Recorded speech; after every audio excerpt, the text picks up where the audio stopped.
Cool. We're recording. Oh, you muted. Armand. Nope. Cool. Armand, thank you so very much for saying yes to having a conversation with me. I really appreciate it. I know you're extremely busy. Absolutely. Productive. All right. So I'm excited to talk to you. I read your book. I love the book. I highly recommend that people purchase this book. Okay. You can get it on Amazon. Is there a better way to get it? No, Amazon. Okay. I mean, unless you're in San Diego, and if you want to, I do keep some on me, and I meet people in person, sign autographs. But if you're in San Diego, you can reach me. But other than that, Amazon. Excellent, excellent. What I'll say briefly about the book is that it's an easy read. It's easy to read. It looks like it came from your heart. It's no fancy words, but No. But it paints a good picture, right? It's an easy to see picture in the book. And before we go too far, how about you? So before I ask that question, the title of the book is Raised in Pimp City, The Uncut Truth About Domestic Human Trafficking by Armand King. And you want to talk a little bit about Paving Great Futures? Yes. So Paving Great Futures is an organization that I co-founded with two other of my partners, Jay Bowser and Barry Harris Jr. We started this organization in 2012, got our nonprofit status in 2013. We run several programs that target different demographics within the community. And just before we go into all the acronyms and all that stuff, the base of all of those programs are core competencies, which are entrepreneurship, job readiness, responsible life skills, community service, civic engagement, and financial literacy. So those components we engulf into all of our different programs, youth programs, our women's only program, our entrepreneur programs. We have a program right now running for youth offenders formerly incarcerated that have been touched by the criminal injustice system. So, yeah. Right. I hear you. So great. All right. So then we start with that. However, so the conversations that I have are about fatherhood, right? And Absolutely. and so I guess I don't guess I think that today's conversation would be about fatherhood and prostitution. Absolutely. Right. Okay. Right. Yeah. Because, all these girls and women have fathers. The question is, where are they? And how would their lives be different if their fathers were involved? But before we even get there, I'm curious, you're now 37, 38. I'm 39. I just turned 39 this year. Okay. I'm creeping upon 40. Nice. Happy belated birthday. Thank you, bro. And you were a pimp. Yes, sir. Okay. All right. So you a time. Oh, so fun. So you which for me saying that is I don't know what that means. I mean, I literally do not know what being a pimp is, what it looks like, nothing of it. I'm completely in a different world. I grew up in a completely different world than yours. To the extent that the only reason I even know anything about human trafficking is because I got really lucky in one of my internships when I was getting my master's, and the director, beautiful woman, Ms. Pilgrim, she allowed me to put together a symposium on human trafficking, because so many of us just don't know that this is happening, and that's kind of a big deal. That too many people don't know that this is it's going on out there, and there's a lot of people who are being hurt by the business, which turns out to be an insanely lucrative business. Do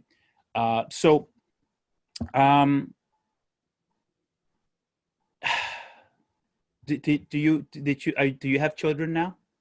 So although I have no biological children, I feel Okay. like I'm the father to hundreds. Okay. And currently, as we speak, I live with two little girls. One's 6 and one's just turned 6 last week, and one's 7 years old. They are the daughters of the first girl I ever seen in the game at 16 years old, who Okay. did have a father in the household, a father that spoiled her, a father that overly took care of her and protected her. And yet and still she ended up in the game, and she was in the game for 20 years until she got out right now. The father of these two young girls that I'm taking care of right now, and being a father to them, and of being and teaching their mother how to be a mom and a woman right now, because she's been, like I said, she's been in the game for 20 years. She's the first girl I seen out there. And their father was murdered, the two little girls who I have right now. And I know the detriment and what it means not to have a father, because just like how you started though about the women not having fathers, and what led them, out of me and 8 of my best friends, not one of us had fathers. Yeah. Unfortunately, the importance of the father is detrimental to both males and females. And before we even start this, I have to make a clear distinction between, when we say human sex trafficking, there's a big umbrella put over all forms of human sex trafficking. I am not an expert at all forms of human sex trafficking. I am very, very specific to one kind, and it's called human sex trafficking now. Yeah. When I was growing up, I was 16 years old when I got in the game. It was just pimping and prostitution, and it was Yeah. poor communities like mine that I came from, and that was the thing to do. And so, for the sake of having labels, we'll call it urban domestic human sex trafficking Okay. now. But this is nothing. So when I'm speaking, and I have to say this because I speak only from that lens, Yeah. and not from, foreign domestic trafficking, people being smuggled, drugged. I don't speak from those angles. I don't Yeah. speak from familiar trafficking. There's so many, and people bunch them under one. They're Yeah. different. Yeah. And yeah, so I'm not here for the normal rhetoric. I'm here to speak the truth from my, Yeah. my lens, and from my personal experience and what I'm still experiencing now. And yeah, like literally, I live with right now. Currently, I live with the first girl that I've ever seen in the game. Wow. White girl, blonde hair, blue eyes, with a great father. I know her father today. Yeah. Still a great grandfather. One of the things one of the things that really stands out in the book is when you talk about your mom. Your mom knew what you were doing, All and of our moms did. all of I know, and I All of our feared you. moms did. We were poor, man. Like, so this wasn't like we just decided this. We came from human sex trafficking, labor trafficking. That is America's core. The black people were brought to America on labor trafficking. They had sex camps built when we first were here, where they were breeding. Back in the day, the slave master could just go in and rape the women, Yeah. take as they will, rape the men, rape the kids, sleeping Yeah. with little ones. So this is not new. This is the Yeah. root and foundation of this very country. So Yeah. That's in yeah, the book. That's in the for book. You sure. wrote that. Yeah. That was. It's tough to hear. It's tough to read that. Right. I'm the And product of that. yeah, Yes. what I know. I just struggle so much with no. When I found out that your mom knew. Right. You know. I mean, nothing against her. Look where she came from. Right before my generation, we just re-emerged this pimping and prostitution. The last time this was big was the 70s. My mom came from a generation called the Black Plague. This, where crack cocaine was destroying all of our communities, Black and brown communities throughout the United States. And crack cocaine, a drug that once again was brought into the communities by the U.S. government, by CIA agents. This was a strategic attack and murder of people of color. So Yeah. my mom lived through that. And then when she lived through that, most of my aunties, uncles, they were on crack cocaine, where they were Okay. killing themselves, stealing. It was chaotic. We say the world went crazy in 1985.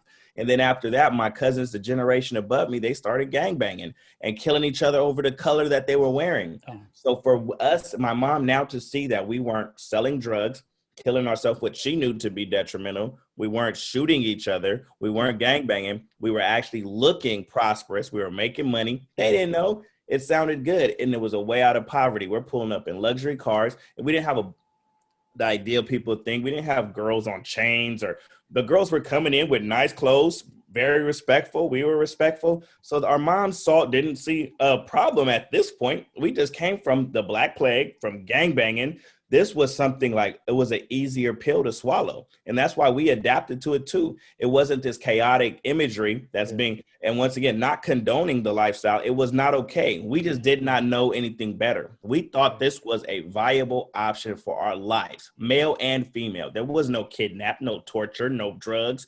You didn't even want a woman on drugs.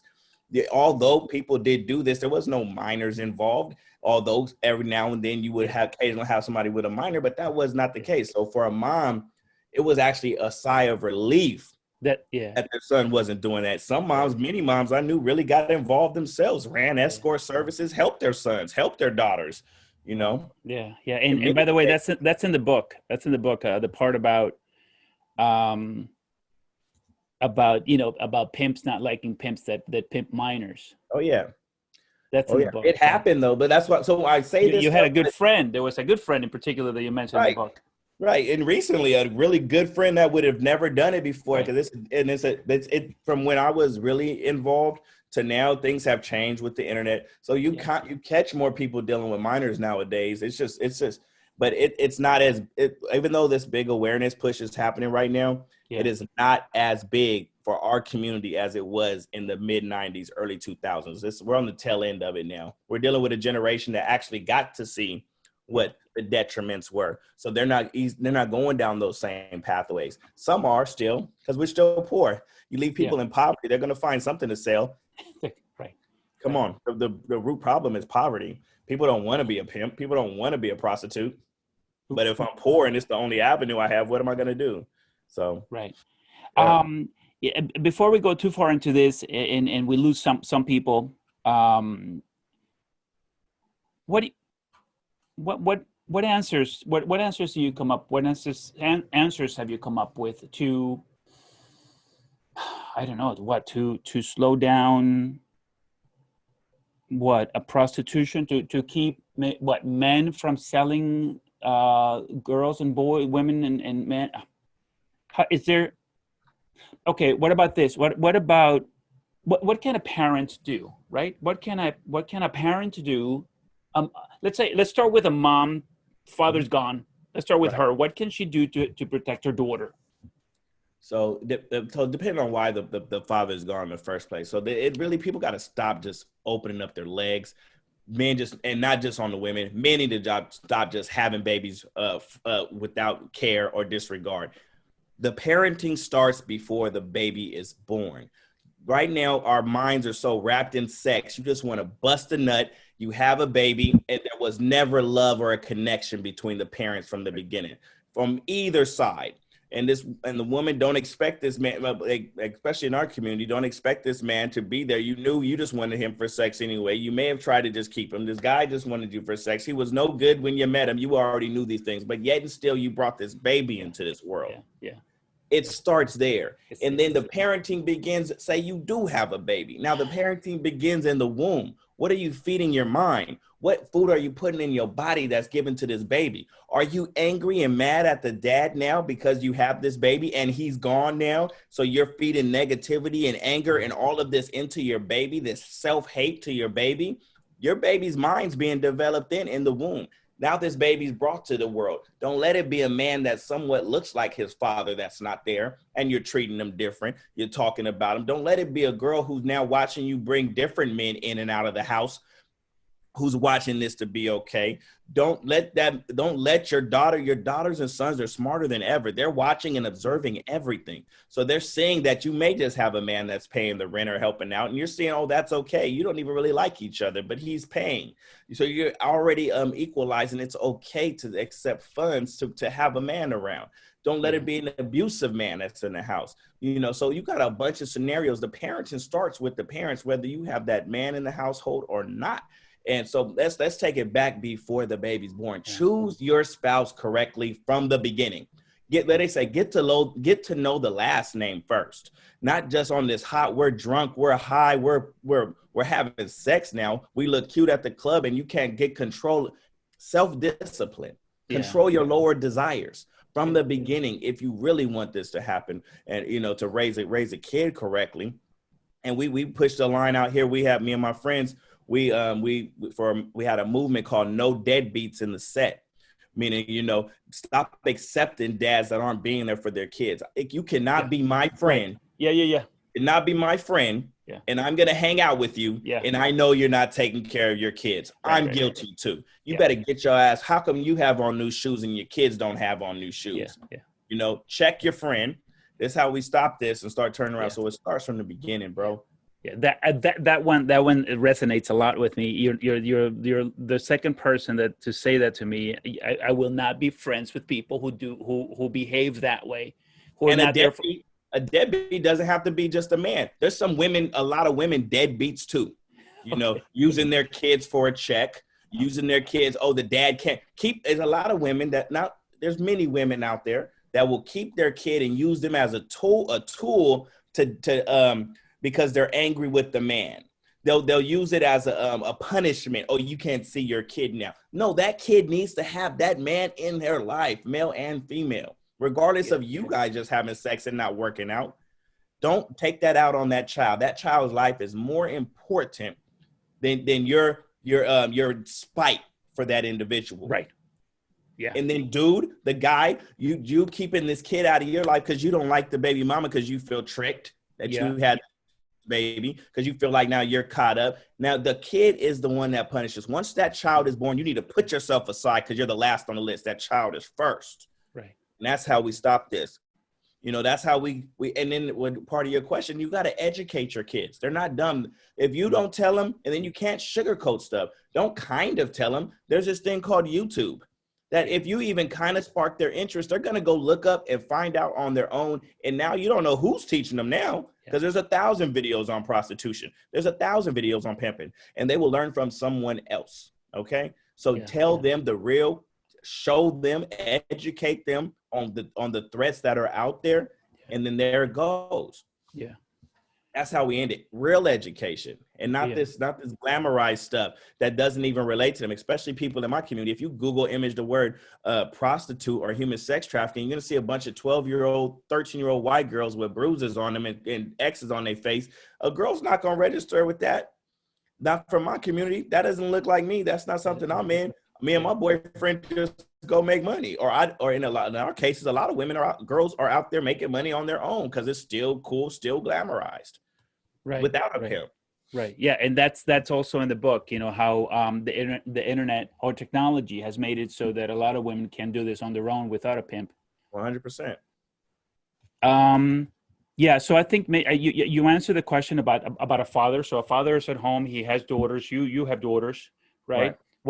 So, you know, how can you, I was talking to a dad last night, and he was telling me that, you know, he hasn't had a conversation. His daughters are young, but like 12 and 16, I think he said. And he hasn't had a conversation about sex with them. And I was like, well, you know, I mean, you're the dad, you probably should. And he's like, well, I'm going to be really uncomfortable in that situation. I'm like, okay, fine. So don't be there alone. Right. You know, bring your wife in but be present, because you can contribute to this conversation, even if you want if your wife is running it. Right. What do you think about a guy who says, you know, it's not my job, you know, because they're girls, you know?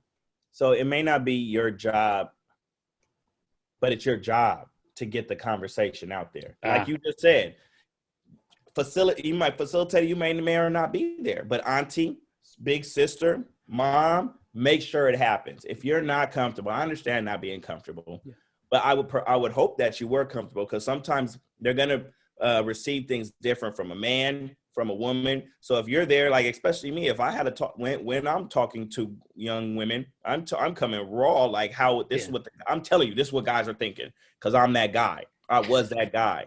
You know, when I see when I got my now daughters, I'll say, I don't want them just sitting on dudes' laps that aren't there. That is nobody. I don't even want them sitting on my lap. I don't want them comfortable just going up and hugging dudes. That's not okay. Yeah, it's not okay. You're 6 years old. This grown ass 39-year-old you do not need to be on his lap. He's not even if he was your uncle, but no, he's not your uncle. He's a friend of mine. Yeah. No, it's not okay. And in this world, it's sickening. I don't know who's who, you know? So no. And so learn to teach them now. They're being molded now. it's not bad to teach them to be respectful young ladies, and not just on no male chauvinist stuff. Teach your young men too to respect women, to respect themselves. Yeah. Like they don't need to be all on women's lap either. No. Respect yourself and we've lost it to where we're mixing childhood and adulthood together. Where we're now growing up, when adults are around and they're talking, having adult time, kids are in. I was in the room playing with kids. I had Nintendos and Ninja Turtles, and you were doing kid stuff. Yeah. Now the kids are right there in the conversations, learning, soaking up all of this adult stuff too young. Let's not forget these common basic rules. Talk to your kids and don't sugarcoat it, because they will go learn on the internet. Yeah. And they probably can teach you about sex. 12? We were 12 having sex. And that was in 1993. You think in 2023? They're not. Come on. They're teaching it in the schools. Yeah. They're teaching. Stop. So you better get comfortable. If you're not comfortable, someone else that is comfortable is going to teach your daughter. You don't want that 14-year-old boy with his first Woody to come teach your daughter about sex, and you didn't educate her. How uncomfortable are you going to be with a 14-year-old pregnant daughter, or a 14-year-old pregnant daughter with an STD? Oh my God, yeah. You better get comfortable, Dad. You better. Yeah, find your discomfort zone and go talk to your kids, man. Because please believe, dude down the street is very comfortable talking to your kids. I know. And he just happens to be 28. And your daughter's 16 with a body that look like she's 21. Right. You better go talk to your daughter. Get out of yourself. Yeah. That's what I'm telling you, man. Get uncomfortable fast, man, because this world is very comfortable. That magazine she walked by ever since she was 4 years old in that grocery store aisle made her comfortable. That video, that WAP, wet ass pussy video made her comfortable. #1 song in the world. That made her comfortable. That TikTok video she's watching right now that you ain't on, that you didn't see, made her comfortable with sex. You better get comfortable, Dad, or lose. And don't be mad later when you get the outcome, because the world made her comfortable and you didn't educate her. Step your game up, Dad. Right. Yeah. The world has normalized so much craziness. And you're right. If the dad isn't stepping up, isn't becoming comfortable and looking for information, TikTok is, I downloaded it a number of, I don't know how many months ago. I was, and it just became, girls doing dancing in bikinis. And I was like, oh, you know what? I'm done with this. And I deleted it. I was like, oh my God, it was annoying. But my 13 and 14-year-olds are on it all the time. So it's teaching the male and the female. The male's just equating a woman to sex. Yeah. And this is not new. They were, Carl's Jr. ads, Hardee's ads were having the women on the car with a bikini selling a hamburger. This is tradition. It's American tradition, right? This is just new models of it, and it's coming even faster. You know what I mean? And so you got to know it. It's there. It's getting forced. So the girl's saying, okay, that's what I need to be, because that's what's cool, and get likes for it. The guy saying that's what the girl is, a sex object. And I can't delete my TikTok. I gotta see. So on my TikTok's on there, my whole TikTok, because I know the audience there. I'm just giving game and positive messages to kids, and hopefully it catches. Every day I'm dropping at least 3. Yeah. So. Something I want to go back to is this idea. When I started learning about child sexual abuse, I remember an organization that I spoke with, Darkness to Light, and while talking to them and learning, I learned this valuable lesson: don't let your kids sit on anyone's laps. Right, that's what you were saying. Don't let your 3-year-old or your 5-year-old or don't let your kids sit on. And here's the really scary thing, right? And this is what really, really scary. You don't know your best friend that way. No. That's frightening, right? You don't it's facts. You don't know your brother that way. No. So Uncle, Dad, you don't. We don't. And here's, I was reading this book. I have it right here. It's called it's a fascinating book. It's on trauma and recovery. And the interesting thing about this book is it goes on to explain that what's really scary is that even after people have been through psychological tests, the best of them, you still don't know what they're capable of doing, right? And who they really are. So definitely, if you're listening to this, please, one, don't force your kids to don't force your kids to go say hello to anybody. If the kid doesn't want to go, they don't have to. Your 5-year-old, 10-year-old, they don't have to go say hello to anybody. It's be okay with that, and definitely no sitting on anybody's laps, and No. and unless you absolutely have to have someone watch your kids because you got to go somewhere, it's just like do it only if you're absolutely certain, like maybe grandma, look for grandma, right? Look for someone you're really on, like one of your sisters, aunts, or whatever, right? To watch, to watch your kids, like keep them safe, because we just don't know. um Here's something I wanted to ask you. So I the first, I actually, my introduction to pimps, which to me was like unheard of. This was totally new. You're probably gonna laugh. um I read Iceberg Slim's biography, Mm-hmm. right? I have, it in as I'm reading this, it appears that like just so many people are aware of, especially one of his books, one of Beck's books, Pimp. Is that a book that you and your friends, when you were in the game, were reading? Yeah. Okay. Or read. Not too much reading took place, especially not in my life. I didn't really read books until I went to prison. Um, I would say I kind of read the book, but even though I didn't read it, we still held it at high esteem and made it like our Bible. Okay. And for a part of time, it was more cool to have it, honestly, than actually reading and understanding the stuff was in there. I didn't really read it for years later when I was sitting in prison, and I really started reading books for the first time and taking in the knowledge. But outside of books, there's some documentaries. I even said in my book, Pimp Sub Hose Down, American Pimp. When those came out, those were like the education pieces we had that got us involved in the game. Got it. Um, um, Page 5051. Growing up in my community, men were often looked to as leaders. Since most of my peers were not raised with fathers in the home, these male leaders were not necessarily their fathers.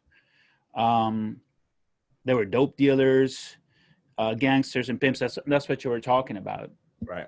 That's okay. This is the environment in which you're growing up, and I want to point it out. I really want people to get your book, because there's so much information here. This is on page 51. This is such an important piece.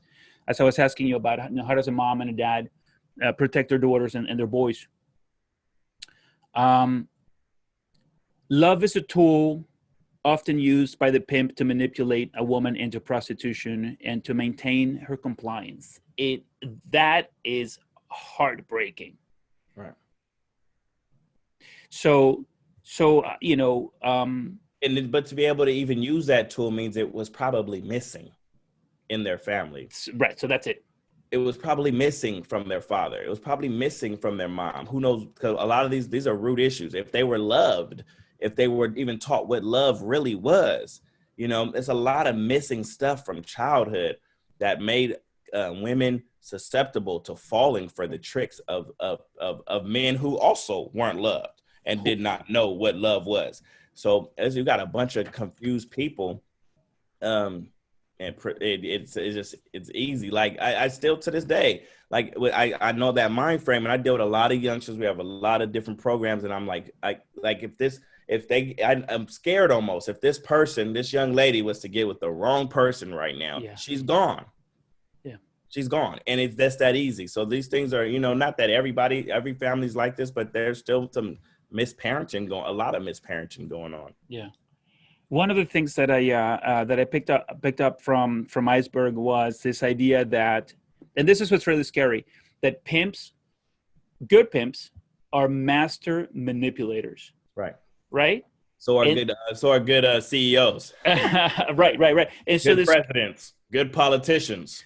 So the scary part about that is the scary part about pinks. You see, I think that maybe there's this. There might be a misconception among those of us who are so far away Right, from. I'm just learning about this, and I'm 48, and I know nothing about this world. right. And how can it be when it's a multi billion-dollar industry globally? I don't know. No one knows that. That's a propaganda number rhetoric that's just spread around. Nobody knows. There's not a pimp telling his profits and they're adding up. Well, where are they getting this number from? That's my where and which form. What are you talking about? Yeah, I hate the headline repeating you and don't all like that. it? Okay, all right. No, it's okay. I get it, and Yeah. especially like you're not familiar with this and all. I get it. Oh, that's part of it. The Yeah. industry, there's a lot of propaganda being pushed out there. Please believe they did not take a tally on pimp's income. This is somebody made up this number, estimated it, and pushed it out there for this new awareness that's going on. Right. What's up? What's set? Are we talking about all the trafficking period combined? Then that's incorrect data. Yeah. But so right. So but what you know what okay, what about so there is okay, here's here's a scary one, and forget about the numbers. The thing about the way that some prostitution is being done, and some of the numbers come from this idea that you can sell somebody over and over and over again until they're just completely spent and done, and Right. that's a heartbreaking idea, right? That you can turn someone into a business like that. Right. But going back to good pimps being very good at what they do, right? At manipulating others, right? Very good in their psychology, right? Which I think is some of what the author of the biography for Slim was saying, is that, remember that dad we were talking about that was like, I don't know, like, I don't want to have the sex talk.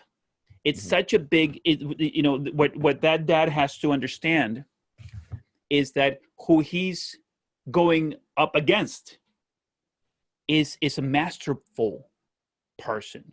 So right. So one reason to get out of, like you were saying, get out of the safety zone and just like go ahead and get into and help is the guy who is going to talk to your daughter, right? You live in the suburbs. Everything seems so wonderful in your house. You have your wife, you have your two kids, and then you say this, and this is a huge mistake. This doesn't happen around me. That's why I don't have to worry about it. Right. But yeah, it's easier that way for people to just stick your head in the sand and not really recognize what's around you. But the problem is this, right? That this pimp is so well versed in the game that it doesn't, being from the suburbs doesn't shield you from someone's intelligence. Right. That's what you got to be careful with. And your daughter is she may be living in the suburbs, but she's going to be out in the open, out in the world, out in the town. Right. And she meets somebody who really knows what they're doing. Right. And that doesn't just start with pimping. You've got master manipulator priests. You have master manipulator corporate people that their whole goal is to make money or to take advantages, to exploit somebody. Yeah. Even drugs. Parents, educate your kids on all of the mishaps, because if it's not this, it'll be something else. We have many kids in the suburbs that are this opioid epidemic is far exceeding prostitution, and these kids, these rich kids or upper middle class kids in the suburbs are doing drugs on an astronomical level right now, but they're not being educated. Still that same psychology of the parents' head in the sand. So you're gonna lose your kids to something. This world, the draw of this crazy world is so dynamic, it will pull your daughter's son into it. The girl I was talking about, the first one I see in the game, she's from an upper middle class suburbs. Both parents in the household. She was gone by 16 years old. She left the suburbs to come hang out in the hood with me and my friends. The draw of the streets is powerful. Right. Okay. And then it ain't even the street, the hood and the streets, or the urban communities, as we say, Black and brown communities that's pulling. Those snakes are living right there in the suburbs too. with different type of things. You know, there's manipulators that might not be master manipulators, that might not just be into money, but they're just having sex with all these girls, passing STDs around, getting them hooked on drugs, making the money. That's there too. You must strengthen your children to be able to fight against all of these things that are coming their way. They're coming their way. Yeah. They're coming. Yeah. Yeah. And you know, one of the reasons I love you saying this is because you know what you're talking about. I mean, this is coming from, from an authority on the matter. You know what you're talking about. People need to listen to what you're saying. You know, this was page 107 on grooming a prostitute, and the word grooming is one that everyone needs to understand. Everyone needs to know, because you know I learned about grooming when it came to when I was reading about child sexual abuse. And can you expand a little bit on grooming and what you wrote here? Yeah, I was just I think specifically there, just talking about how a pimp would groom a woman into, or a girl into, get into the lifestyle. There's different methods of that, but it's basically just preparing them mentally to make this fair seeming, to make this okay, getting them ready. And there's different methods that we can break down, but that's just in the base of what it is. And then there's girls that groom guys into, like one of my best friends, this girl, older woman, was just telling him how cute he was, how he would make a good pimp over the years, giving him money, you know, how, you should be somebody's daddy, like all these things. It happens. And when it comes down to it, these are a bunch of lost individuals who need help. And to really prevent and stop this, we must address the root causes of this, or it's not going to stop. And incarceration is not the answer. We'll just lock all these people up, just keep doing that. We tried that already. We've been doing that. Doesn't work. You know, the government just realized the war on drugs was a horrible mistake, you know, so that's not the answer. So definitely, people are getting groomed left and right. People are getting groomed to be, factory workers. People are getting groomed for all kinds of stuff. And then a lot, like even for specifically in the suburbs, being groomed to then committing suicide because they realizing things they were getting groomed for weren't necessarily good for them. So you got just back to strengthen your kids, man, because this world, you don't know, one wrong turn on that GPS device and you're on the right. Now it takes you 10 years to climb up out of that path. Yeah, so the best you can, and then also be comfortable with knowing, regardless if it's your son, daughter, or whatever, that you cannot control a grown person or a kid. So you do your best. We're really seed planters. You plant all the right seeds you can. Just like I know if you're a farmer, you don't just plant the seed. You're pouring water on it. You're putting the right nutrients into the soil. Some people go as so far as to sing to the plant, talk to the plant. You want to give it all the love you can. And then who knows, let it grow. You did the best you could. You couldn't prevent that storm that came and just you did all this great stuff for this plant, put all the nutrients, and it fully grown, started to harvest, and then here come a hurricane. Here come a tornado. You couldn't prevent that. Right. Control the things you can control. What are you feeding your seed that you planted? Yeah. What are you giving to your child?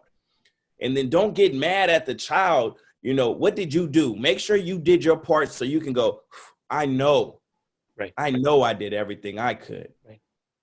So if you can't say that, then, do everything you can, man. Yeah. You know what I mean? Make sure, because you keep the insects away. Keep the vermin away, because please believe, as soon as that plant starts to come out, before it even comes out the ground, you got things coming from all over that's going to try and take that thing down. Right. Do your part. It's a 24/7 job. It's an always, every second of every day job to teach your children better, to guide them, and to keep them safe. Yeah, absolutely. I think that you're right. I think that's your job. That's your job. That's your yeah. Keeping them safe. Yeah, once you brought that new life into this world, that is your job. Quit putting yourself first. You're not first no more. You brought another life into this world that can't take care of itself, at least for the first. I mean, even an 18-year-old, they're babies. Yeah, they're 20-year-olds, and this other psychology of, as soon as you, in American psychology, as soon as you turn 18, you got to go. Like, you're supposed to know what you're doing, get out of the house. Says who? These 18-year-olds weren't prepared. Financial literacy, knowing about credit. A lot of them weren't. No. No. Yeah. And you're as a teen, you don't know anything, really, No. especially men. We're gonna go men, and we don't know shit. Then you go into your early 20s, you think you know stuff. You really don't. So now you're experimenting, you're learning. Now you're learning. By your 30s, now you're like, you kind of got a better understanding of life. By 33, my mom calls that the Jesus year. You know, if you hit 33, now all the stuff's coming back to you. Oh, dang, my dad told me that. My mom told me that. You know, my mom said those girls weren't good for me. My mom used to tell me those weren't my real friends, but you didn't believe it. You wanted to see for yourself. But so men don't even really become men until we're 33 and thinking. So don't be on a rush to kick your kids out the house and just send them out into this world. Give them as long as they're not just give them as much nutrients as you can, because you know what this world got for them. Yeah. Don't kick them out. Yeah, we now know, I don't know, for a decade or so, we now know that the brain continues to grow into it doesn't mature until about 25. So I think it's fair to say that, right, if your brain isn't fully developed, are you really ready to go out there?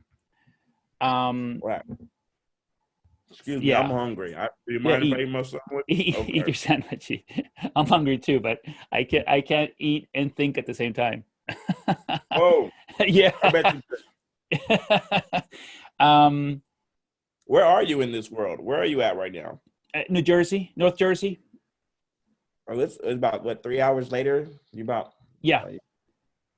Okay. Yeah. It's 8:43. Yeah. Oh, 8:43. Yep. Yeah. Okay. So you said something interesting somewhere in the book that I think right at the very beginning, that people that you were receiving some criticism over what you are doing now, even though you were a pimp before. Like, right? That's how you worded it. Like people are saying, well, how can you be, here trying to help people, and yet, you were in that world. You want to talk about that? Yeah, but that goes with everything. There's people hated Jesus. It doesn't matter. People gonna hate. And in my particular situation, it wasn't. Martin Luther King Day just passed. Martin Luther King was one of the America's most wanted, most hated people right before he died and was assassinated. And now we all honor and praise him. And he was doing good. But as soon as he talked about the war in Vietnam, as soon as he started talking about boycotting industries in America, he became the hated. Right? Yeah. So that doesn't disturb me. But in my particular instance, I understand the women, and most of the ones that were really like against Armand. They have, a lot of them may have hadn't finished their own healing. They may have experienced a lot of bad stuff, which I understand. And that's why I never attacked or talked down upon anybody. That's not my place. What Mother Teresa said, I'm not anti-war, I'm pro-peace.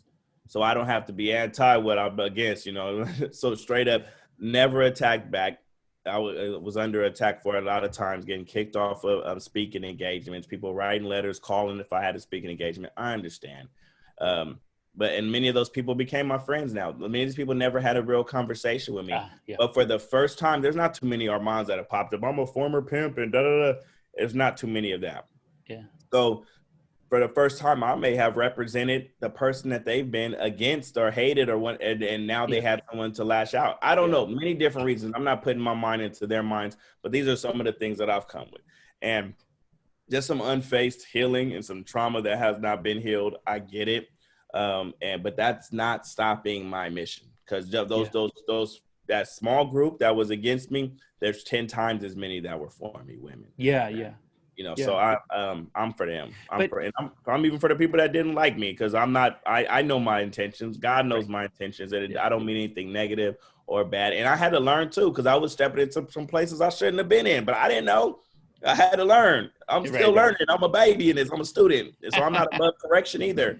I've not did some things, but it's been like one particular instance. I like to dress. I was wearing a red velvet coat to a Survivor event with some Stacey Adams on, some black and white Stacey Adams, not knowing I looked like a pimp to people. And then this older lady, older Survivor, I seen her just get so uncomfortable when she saw me walking down the street. She like went into a bad place in a position. Yeah. I had to look at myself, Yeah. and not that my heart was bad.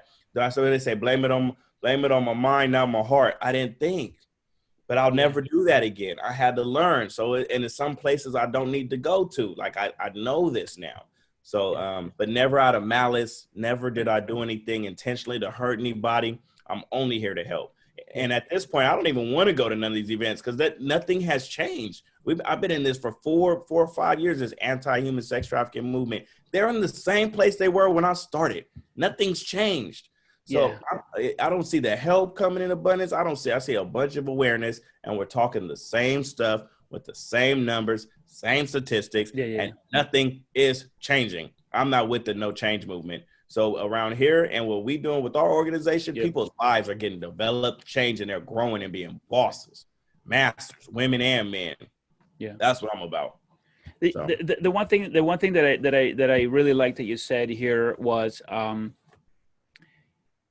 if you really want to help people, you have to know the game, right? Like, and you mentioned something along the lines of, you got to keep up with the game and understand what's happening and continue to study it, because what you bring to the table is expertise. If I were to start an organization to help people without you, I would be a fool. In this population, right? But you definitely get lived experience experts. There's plenty of us out there. And then not all people that live the experience are the best people to be part of your organization. That's a good point. Yeah. Just because you use drugs for 20 years doesn't mean you're the best person to help run this organization now that you're clean. No. I've always said, in their places. I know plenty of lived experience people that would have my same background that I would never hire, I know just public speak. That's not for everybody, so don't just get somebody. Oh, I got a former survivor, or I got this former pimp. No, what's their resume? I mean, what do they do? Are they capable? Right. But that was one of the reasons why I thought, why I really wanted to have you here, because I really hope that if I can help one organization see you, know that you exist. Right.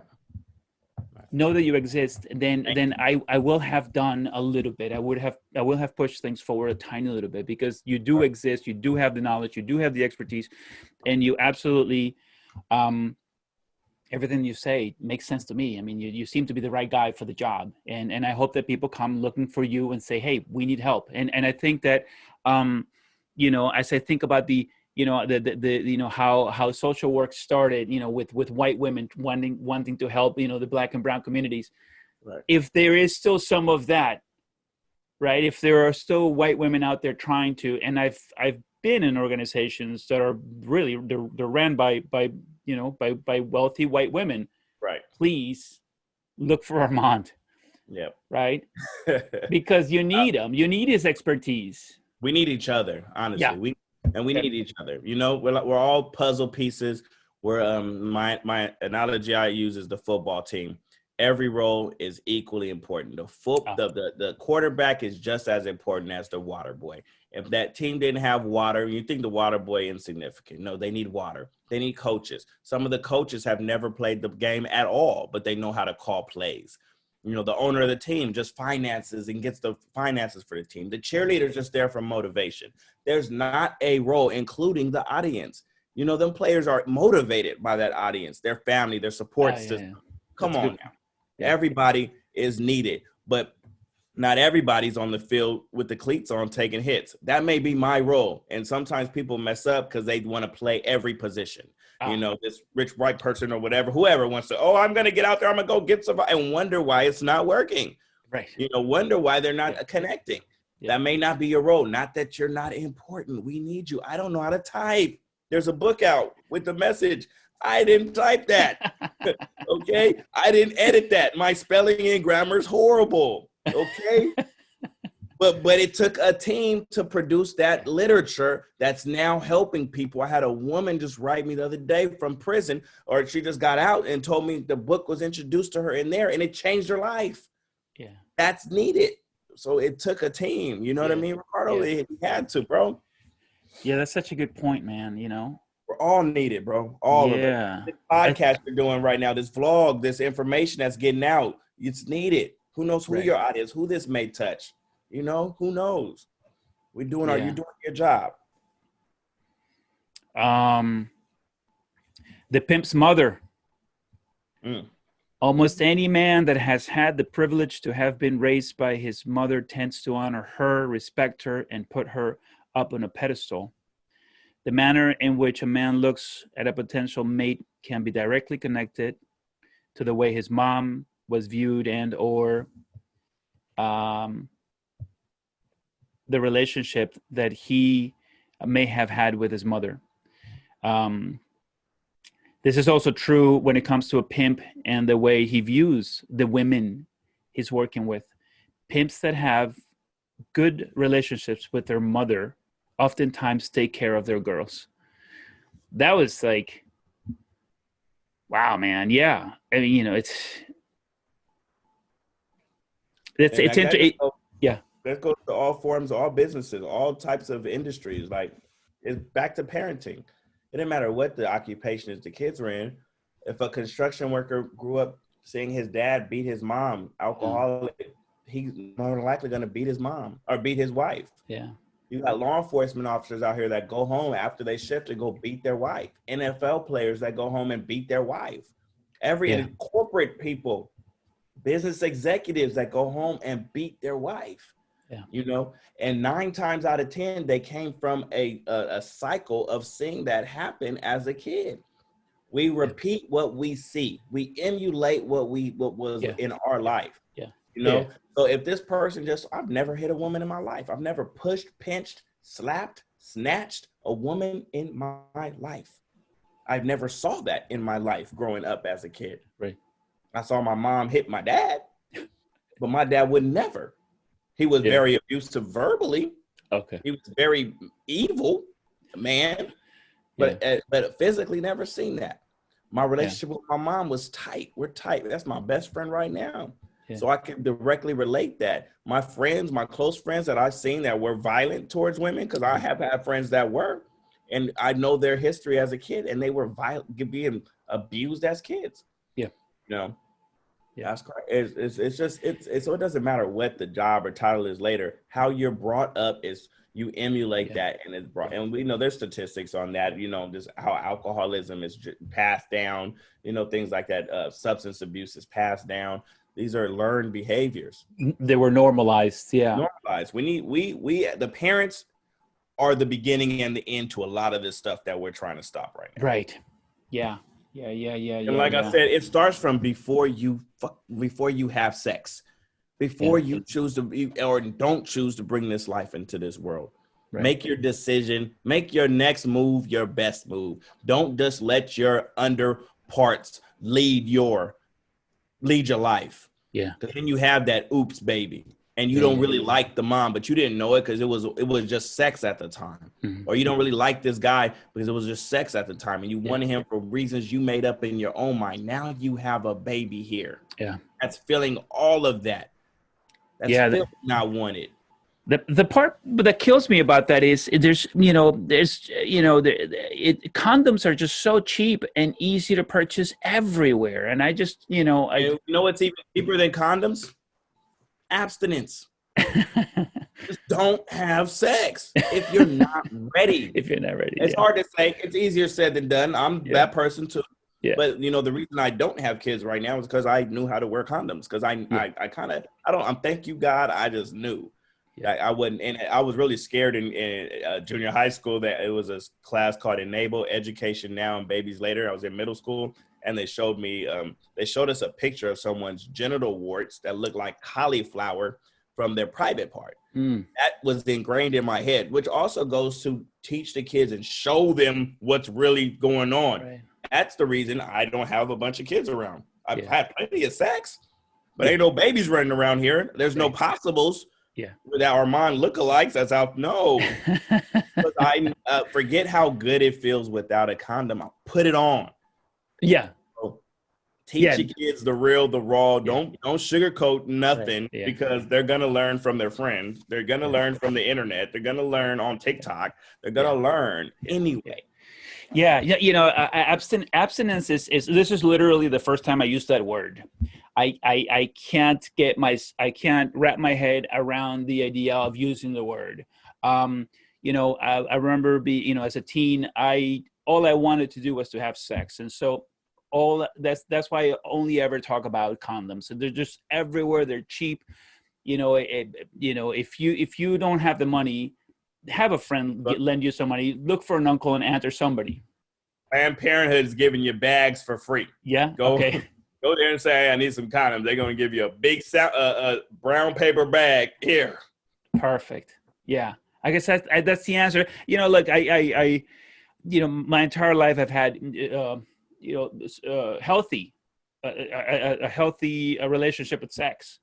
And I think that it's wonderful. It's the greatest. I think that, but you gotta have, you gotta wear the condoms. And like you said, you gotta think about that human being you are so carelessly bringing into the world, and you have no desire or intention to be there for them. Right. And you cannot say, well, with a condom it doesn't feel as good, when you have no intention of being there, and you're willing to destroy somebody's life just because you're saying that it doesn't feel as good, and that's just nonsense. You're not thinking. You're thinking with your little head, not your big head. You start thinking. Make your next move your best move. And if you just so happen to bring somebody into this world, you better man up, woman up, and make the best of the situation. Yeah. I absolutely agree with that. That's my message, man. That's my message over and over again. It's interesting. The vast majority of the comments on this channel come from like 17-year-olds who are saying, it's like, Ricardo, I think she's pregnant. What do I do? And it's like, oh man, it's like, and then of course, inevitably there's a bunch of other people saying, well, what did you think was going to happen? About abortion? How do you feel about abortion? Yeah. So what I say is, if she's okay with it and she can, and you're not ready, and you've already told both parents, I think you should do it. I mean, if you don't want the baby, and you're in, and maybe neither does anyone in the family, because a 17-year-old is going to need his mom, possibly his grandmother, to help raise that child, right? And of course the mother's mother and grandmother. So there's going to be a lot of people who have to come together to make this happen for that child. And so if they cannot do that, and the girl is willing to do that, to have an abortion, and it's okay with everybody, then I don't have a problem with it, man. Is there any situation that it wouldn't be okay? For me, no. I mean, I think it's perfectly. It's like, if you cannot give, look, you're talking about, your expectation is high of those parents. You have a high expectation of them. So for me, if you're not, and I feel the same way. If you're not 100%, if you're not going to be there 100%, then do your very, very best for that child, and you're considering it, I wouldn't. I mean, it's your decision. I completely agree with you. We're on the same page. Yeah. So, yeah. I agree. It's page 137, dehumanization. Yikes. To a pimp, a woman is not an equal. A majority of the time, she is looked at as somebody lower than him. Oh, man. Yeah, that's harsh. Yeah, that's harsh. And unfortunately, it's like, from our community, it's a lot of self-hate that's being perpetuated and continued. So it's easy to not respect a woman. It's easy not to like a woman when you already don't like yourself, when you already have a self-hate for yourself. And this isn't overnight. I'm the root issue, dude. And the hatred specifically for Black people in America it's a taught and trained behavior that happened over hundreds of years and years of psychological manipulation, damage, torture, through slavery. We were taught to hate ourselves. We were taught that everything black was wrong. We were taught that the woman was a bitch and a dog and this and not worth it. We were taught that because we were shown that. Same way we said as the parent is showing and it's learned behavior, this is learned behavior. Yeah. So even down to where now where the music is, none of this is overnight. No one was like, oh, how did this happen? No, I know how it happens. It was psychological warfare. Yeah. And a self-hate that was taught. So the dehumanization is easy because we were dehumanized. Yeah. Yeah. By the way, I like to read some of what you've written because I really want people to go out and get the book. I'm not making any money from getting, from. Oh, you didn't get that check I sent you? I'm not making any money from encouraging people to get the book, but I think here's the thing, and I want to read this one, but Armand, here's the thing. How could I have made it? How could I have, and I did this. So how could I have not known any of what's happening to millions of children for 47 years? Because I was 47 when I did that symposium on sex trafficking. Like, how can I have gone 47 years not knowing the kind of damage that is happening all around me? Right. And this is exposed to it. There's so many different scenarios for that, but you weren't exposed to it. I didn't know about anything about pimping until I was 16. I'm from these communities because it wasn't around. If say this gang banging continued and crack continued to be something else, this was introduced to us. I didn't know about it, but it's always been here. And there's many other, I just learned the other day about these really, really wealthy individuals around this world and really primarily here in America that have a thing with like molesting little boys. Like that's their thing. It's like, and they're wealthy. Like, I'm not in those arenas. I'm not around, but it's a lot of people doing that. So it's just no exposure to it. There's a whole bunch of different kind of illnesses out there that you're not exposed to. This is just one that's become a major awareness push recently in the past 5-6 years. I didn't know what human sex trafficking was, even when I was in the pimp game. It was not human sex trafficking. If you asked me, I was like, yep, that's like the movie Taken. Somebody kidnapped a bunch of foreign girls and brought them over here in a tanker. But what I'm doing is not that. I wasn't exposed to that. I'm learning a lot of this stuff in these past few years about, I didn't really understand what labor trafficking was. And, I just till I met this older Indian woman, a friend of mine who was trafficked to Houston as a kid, sold by her parents to another family here, and she just happened to be able to escape years later, who was being tortured here. I didn't know that existed. Right. I didn't grow up like that, but that is a thing here, so there's a bunch of different lifestyles. I just watched a movie about the Unabomber, about the militia that's living out in the woods and ready to kill the FBI.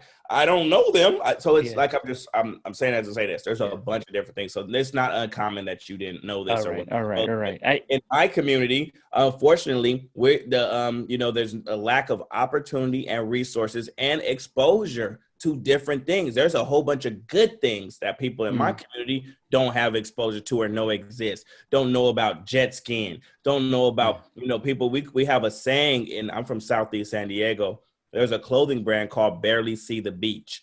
And the clothing brand from our community, Barely See the Beach, it's not even just being literal, like we barely see the beach, but it means that we're in San Diego where there's tons of beautiful beaches, but we live in this box to where you can't even see the beach. So that exposure is everything, and the lack of is everything. Yeah. So yeah, it's not uncommon. So don't feel bad that you didn't know about this. And then then you may have even been exposed to it, just didn't know. It's been in every old Western film about the brothel with the girl with the big bustier up there, and then you got the mayor, you got the sheriff in there partaking. Their wives are at home, but you're not realizing it's just been common. But that's what's going on. You've been seeing Playboy magazine, Hustler magazine. You've been exposed to those things, not knowing a lot of those women are being trafficked. You're not, and then Hugh Hef is one of the biggest American supported pimps there ever lived. These things have existed. The Bunny Ranch that's in Nevada is perfectly legal in Nevada to be a prostitute to this day. It's been here. I don't know if you ever seen the movie Moulin Rouge. Okay. So that was a big film. Moulin Rouge. It's about a prostitution. Pretty Woman. Okay. Pretty Woman, the movie. She was a prostitute. So you've seen it. You've seen it your whole life. Right. But it wasn't. It didn't resonate. You didn't know because that wasn't. Yeah, it's just, it scared me. It scared me when I found out about, when I started, reading about the grooming and the child sexual abuse, because I thought, oh my God, I've had kids for by that time I've had, they were like 10 years old. I've had 2 children that have been in this world for 10 years, and I was completely unaware of the danger. How much, like I guess I wish I had known how dangerous it was out there for them. But did you know the world was dangerous? You knew about drugs out there. You knew about. Yeah, it scared me. Yeah, it scared me when I here. Yeah, get your head. I mean, I know not you, but just parents, get your head out the sand. There are dangers out there in the world. Educate your kids, and then just don't in your head. Don't just think there's a bunch of pimps lurking around your child's school. There's some pedophiles lurking around your child's school. There's some teachers in your child's school that should not be around your kids. There's some priests. Look about the Catholic, the whole Catholic church scandal with these preachers and priests that have been molesting little boys, hundreds of thousands of kids being covered up for years. Yeah, who's thinking about that? And in wealthy communities. Yeah. What's the name? Epstein. Come on, there's these people that have been out here in rich communities, poor communities. They're there. There are predators out there. This world is not. It's not a safe place. So you need to create your own world. Said the kingdom of heaven is within you. Create your heaven within your household. How are you parenting? Are you a parent, or are you just paying rent? You know what I mean? Yeah. What are you doing? And just because you're there doesn't mean you're present. You know what I mean? You may be on that couch watching Nightline, watching TV, and you're like, I'm at home with my kids. Are you really? Yeah. The first thing you do when your kid is talking or a baby is asking questions, you throw them the iPhone, you throw them the tablet. Are you parenting? Yeah. Are you a parent or just paying rent? Which one are you? Is the difference. I don't care if you're in the home or not. I'm at home every day by 5 o'clock. Yeah, and you're in front of that TV, or you got a newspaper in your head, or you're not, or you're showing a bad example. Just because you're there don't mean you're there. So so start parenting. Yeah. Period. Yeah. The world is crazy, and it's been crazy. This country it was founded on craziness. Where are the Native Americans at? Yeah, they got murdered off and stuck.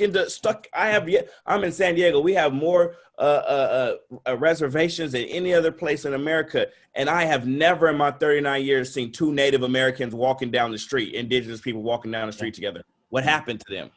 Yeah, this has been crazy. Yeah, okay, so it's not like it's it's crazy now. No, it was founded on slaughter, murder, rape, sex trafficking, labor trafficking. That's at its root. So a lot needs to be done. All this police brutality and social justice movement, the police were founded their job was to protect rich white people's property and to capture runaway slaves. That's what they were founded for. Yeah. Things have not changed. The days changed. So this is not new. Just because people have cameras now and are capturing police killing people, killing black people, unarmed black people, brown people, they've been doing that. Imagine how many people were getting killed before the cameras were everywhere. They're doing this with the cameras out everywhere. Imagine what it was before, setting people up. In LA recently, they just found this got arrested a cop because he's been planting drugs on people for years. We've been screaming this. So the world's been crazy, and pimping and prostitution didn't do it. This is a symptom. This is a attachment to. Yeah. Okay. So definitely educate your kids on the woes of the world. Yeah. Create the best home life you can for your children and let it go. Right. Yeah. Be there, be present. I'm with you 100% on that. You gotta make the time. Something that something that I love is having dinner with my kids. Right. There's no phones allowed at the table, and it's just such a great opportunity for me to introduce new subjects, right? And Right. like I came across this, I came across that, and to teach during that time, it's safety, teach safety, you know.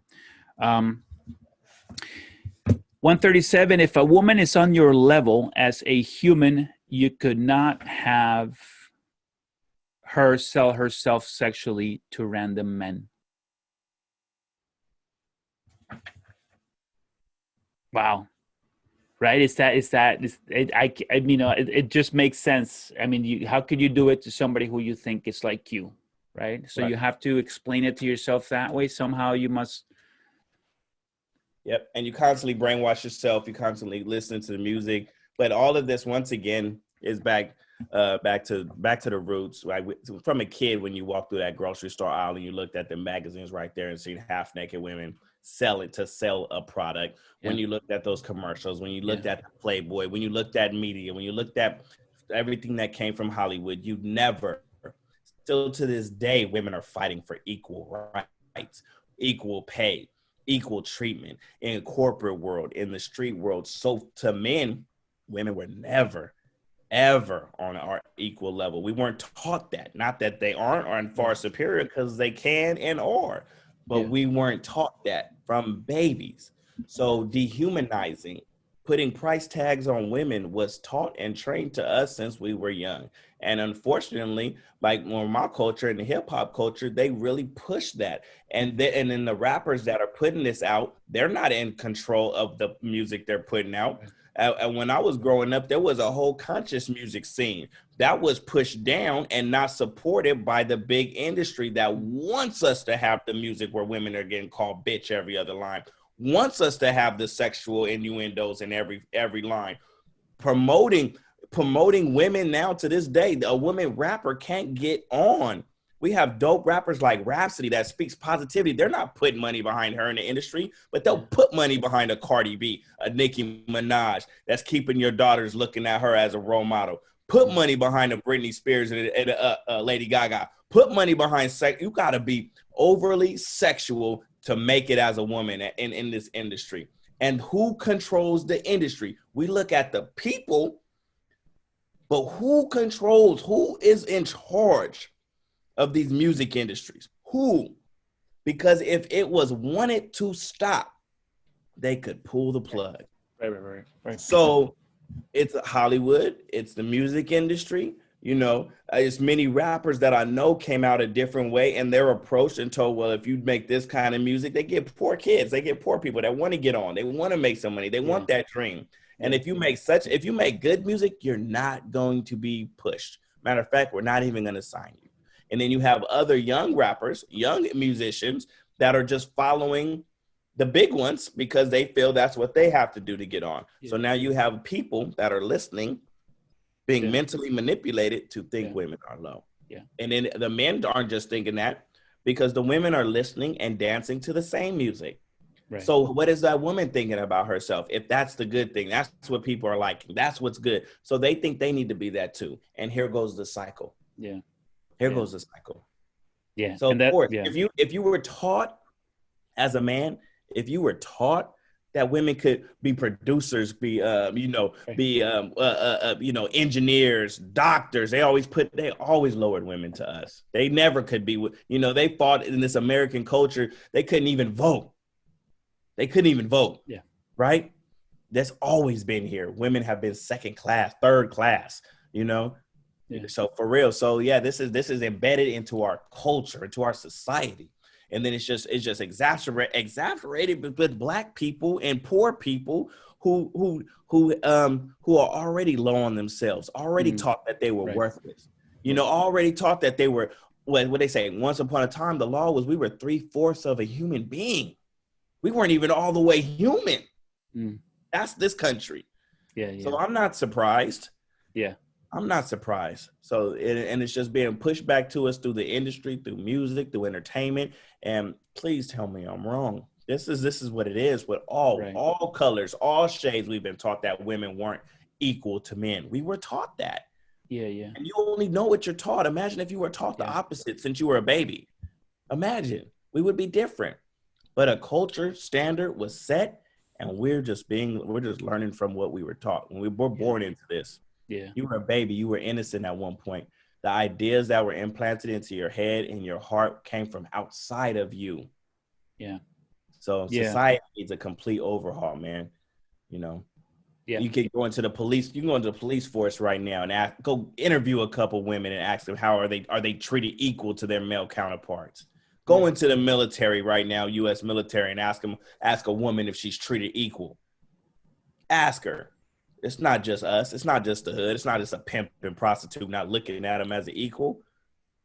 You can't. It's a systemic society issue. Yeah, yeah. Straight up. We didn't create this. We're products of it. Right. I hate the fact. I hate fingers being pointed because it was not us. We didn't create this situation that we're in right now. We're just living through it. Yeah, I'm glad you're saying it, man. I'm glad I really am glad that you're saying it, and I hope that, man, I hope that a lot of people hear you say it.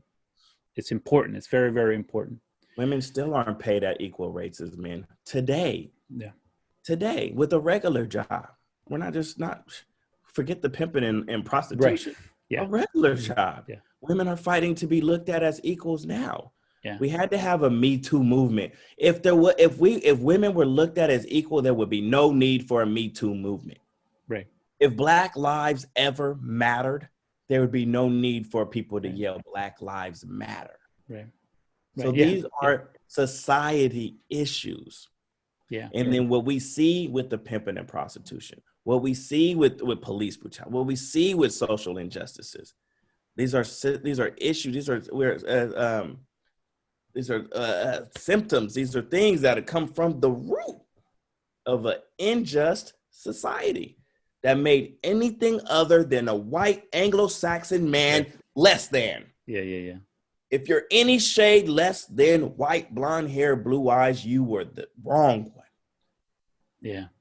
And I love the fact that we got a lot of there's not saying white people are wrong and bad, but we got a lot of youth waking up and changing. But that mentality of white supremacy needs to go.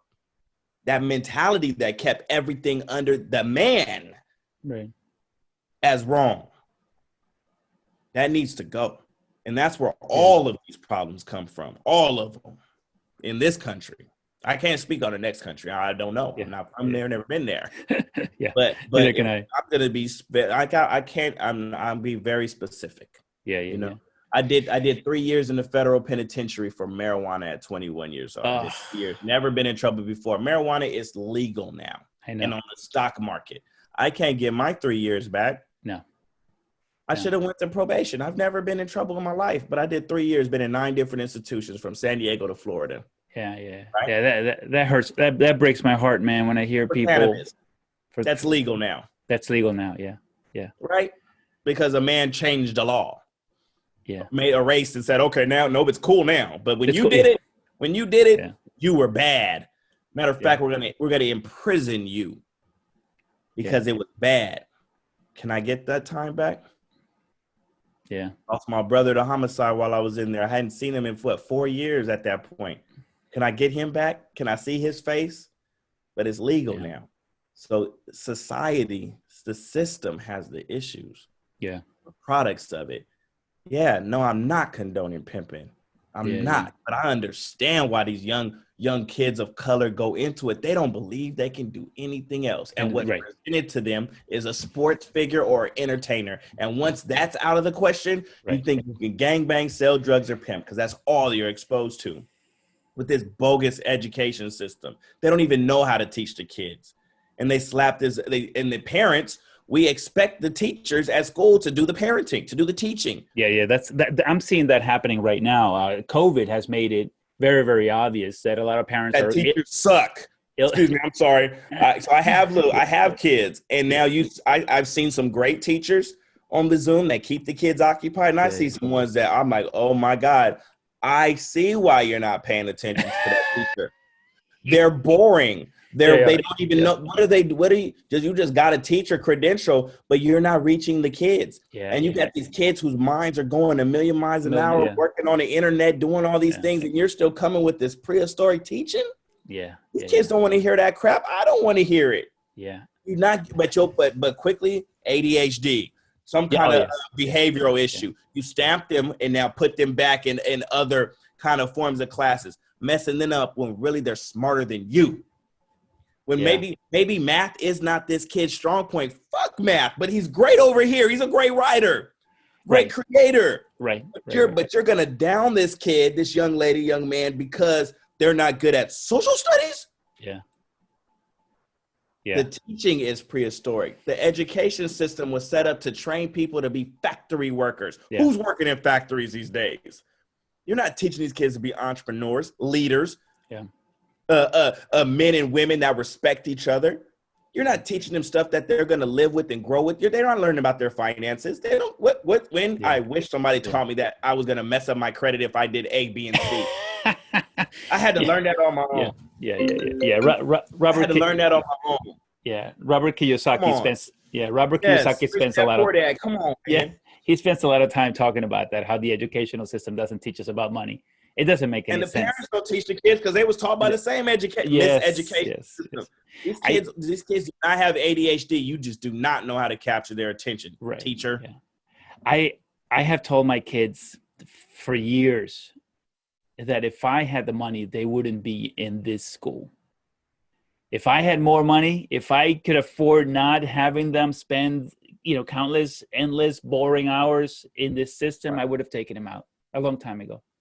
And the rich people have good schools that they send their kids to. Oh, yeah. My cousins, they work at two of them here in San Diego, Francis Parker, Warren Walker. These kids are traveling outside the country. They're getting exposed to all kind of stuff because their parents are the owner of Costco. Their parents are the owners of, and they know. So there's the worker class is continue to be trained to be the worker class. Then there's the wealthy that the system set up to keep them. It's the whole hierarchy, the king, queen, medieval. Our kids are going to be elite. Your kids are going to work for my kids. Yeah. And then we get mad and we're talking about pimping and prostitution. Shit, what else option did they have? That's right. What option did they have? Yeah, you said something really. Come on, man. We're going to talk about it. Let's talk about it. These kids are set up for failure from the beginning to be a pimp, to be a prostitute. Right. They weren't given the tools to excel and be nothing better or taught that they should even care about being better. Right. They're lost. Yeah. And it's a system failure. It's not that this guy manipulated this girl. The system manipulated all of them. Not condoning it, but I understand it. I know because I'm a victim of it. I know what led me and my friends down the path. It seemed when we found out about pimping, it seemed like finally we found something that we could do to get up out of this impoverished hole that we're in.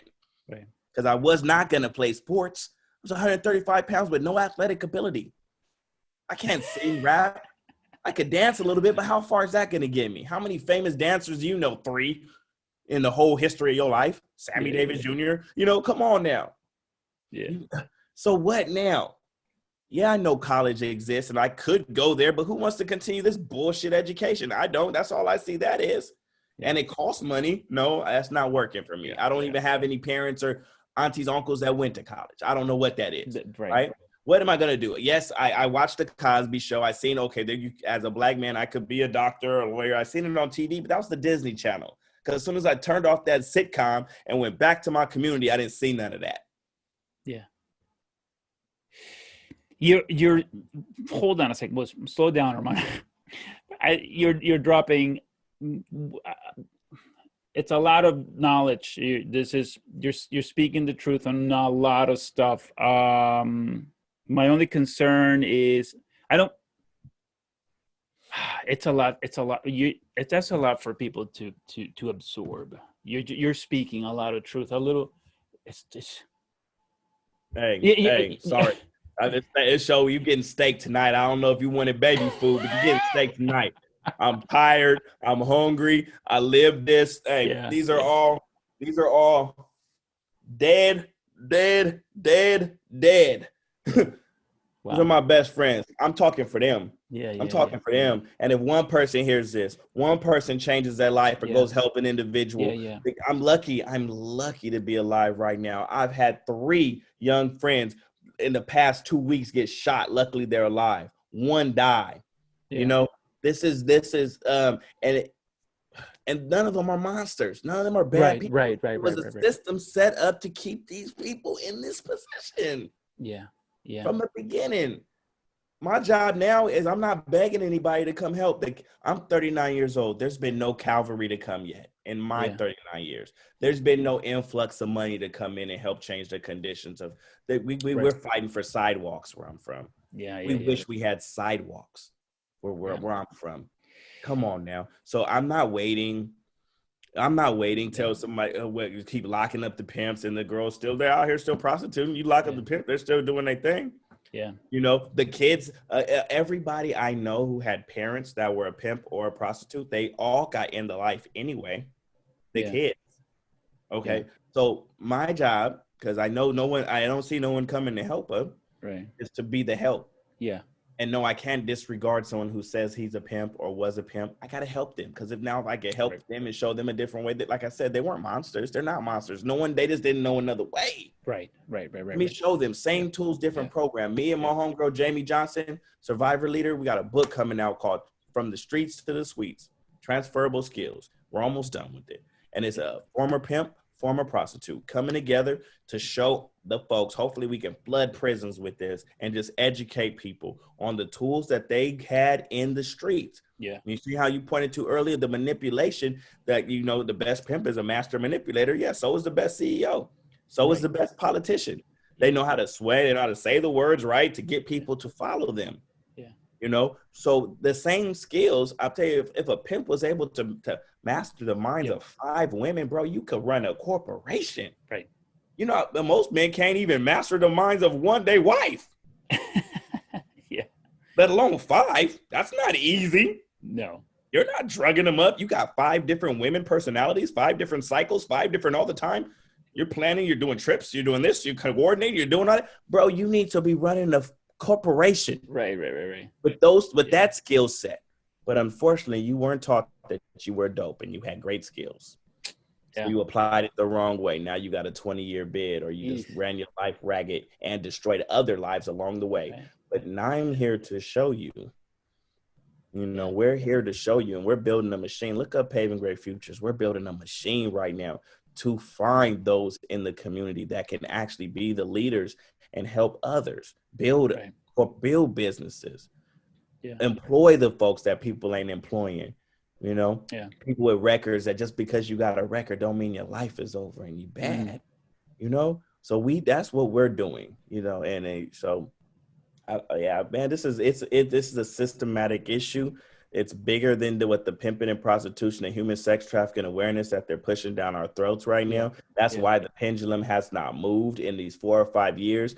I've been in these meetings, been to these conferences, and you hear the same ass rhetoric over and over again. You have lived experience experts that are constantly yelling the truth and how things need to be fixed and what needs to be added, and nothing happens because nobody really wants to change. No, but It's yeah. just a continuance of the Yeah. same crap. Yeah. It takes so let's go to the towards the end of the book. So what can I do? And you've been talking about this. Right. Love, support, embrace, and let your loved ones know that your door is always open. Right. 100%. So this is good. Whether your loved one is a prostitute or a pimp, understand that they are a victim of an unbalanced world they did not create. And this is what you're saying. And this is what your book says. And what I like about the book is it's easier to absorb that, because you get to absorb it I get to absorb it at my speed, right? Because the speed in which you're spitting it is like, oh my God, you're slow down. I want to kill myself. Hey, but trust me, the world is messed up. Yeah. But we gotta love life while we're here, regardless of what we're into, because you only got one, bro. Oh, and we man. see through this COVID pandemic, people who we never expected. No one in 2018, 19 was like, oh, we're gonna have this pandemic. Everybody's gonna be wearing masks. Where people are gonna be dying left and right. Nobody, you didn't say that. We didn't, no one knew. No one. The geniuses didn't know. Maybe the Yeah. person that created it knew, but we didn't know. Okay. Yeah. So you have to love this life you are gifted with right now Yeah. and do your best. If you enjoy and love to do this and get messages out and teach parents and fathers and have this podcast, bro, you rock it. This is your piece. You be happy with that if that's what makes you happy. If you like collecting Smurf dolls and you get you're happy with your life, you do that. Don't You let do nobody put their life on that. you. And man, and it's some bad stuff, but it's some great stuff out there Yeah. too. Just enjoy life because tomorrow's not promised to any of us. You know what I mean? Yeah. Don't And kill then yourself. outsiders who want to help. Uh-huh. If you are an independent person that wants to help end sex trafficking, there are many different ways to get involved. Know that nothing you do is insignificant or too small. I mean, Absolutely. that's nice. That's something nice to say. Every little bit helps. And not just in sex trafficking, but you just said it about everything. There's big issues. Get involved. If maybe that's it, right? If everyone just did a tiny little bit, Right. things would Take that change. book, bro. Take that book. So that book has educated and touched lives, right? The editor, he did that. He edited the book. You know, he did the grammar. That was his piece. He loves writing and editing. Here, the painting, the pictures on that book, the painting on the cover, that's my brother. He's not out here doing speeches. That's not his thing. He Yeah. paints. Yeah. Yeah. Right. He painted. Thank you. That Yeah. if you go into the depth of the detail in that cover, he told his whole story on that cover. Watching his dad murdered at 7 years old in front of him. We peer pressured him into being a pimp. He didn't want to. He had a girlfriend that he loved. We made him feel so low about himself at that time. We were 19 years old. We didn't know no better. You know, he's telling his story. Mom on crack cocaine died. He told his story through that cover. You know what I mean? Gang banging. You know, so everybody has a gift. Everybody has a tool. Everybody has a love, a desire. It's your voice. You producing this show, bro. If that's your way and to get the messaging out there and you keep providing a platform for people like myself to have these real fatherhood parenting discussions, there's parents out there right now that's going to watch this who's going to change their course or think twice about being present or actually being there, being a parent, or are they just paying rent? You know, only difference is a letter. Yeah. But yeah, find your tool. What do you like? And if you're inspired to go out there and help people, and you go find the cause that touches your heartstrings, find them, coordinate with them. What do they need? People, how can I help? I do web design. Well, these organizations need a web designer. Yeah. I have 5 hours a month to answer phones. I don't really want to get out there. I don't want people to see, but we need someone to answer the phone. Yeah. So find your place. There is one. Football team. Let's go. That's right. Yeah, no, it's fantastic advice, Armand. Good stuff, man. Well, I was not expecting this conversation to go this way. You definitely surprised me. It's good stuff. You're right. You got my heart, bro. You got my real. That's all I can give. I'm not here to sugarcoat nothing. Not my life, not my exposure. I've messed up a lot. And I've done a lot of bad and I've done a lot of good with my life. And for the rest of my life, my goal is to I don't know. I can't see that invisible meter. I don't know where I'm at with versus right versus wrong. And I can't concentrate on that. All I concentrate, I just want my right, my goodness that I can provide this world to overpower any bad. That's what I want. Yeah. So so that's all I'm pushing for. And I want hopefully, I did right by and change. And I know I have. I feel good about myself. My mom loves me. My grandmas loved me before they passed away. I'm happy. If God chose to turn my light out right now, I feel successful. Armand, and my phone is blowing up. It's blowing up, yeah. You're very busy. You All right, gave well, me brother. an hour and a half. I absolutely, totally appreciate it. It's been a real pleasure meeting you, getting Yes, to sir. know you better, Thank you. and your ideas. And thank you for sharing so much. I wish you the very best. Tons of luck. Keep helping people. I hope that Paving Great Futures continues to be a huge success. Yes, sir. I mean, good for you, man. I'm glad that you're doing this for people. I mean, wow. You know, thank No God that plan.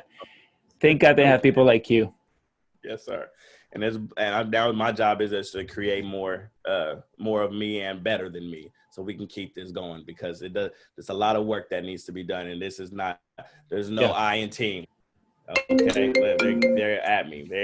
Those are all my calls. These are all young mentees that have been calling me, and I'm about to give it to them. Make sure they're on the right path. All right, All right, man. I'm gonna Ricardo. let you. Thank you, bro. I appreciate this for sure. Okay, Thank and I you. can't wait till this is released so I can share it. Please keep me informed. I All will. right, brother. All Thank right, you so thank you. much. Thank you. Great night.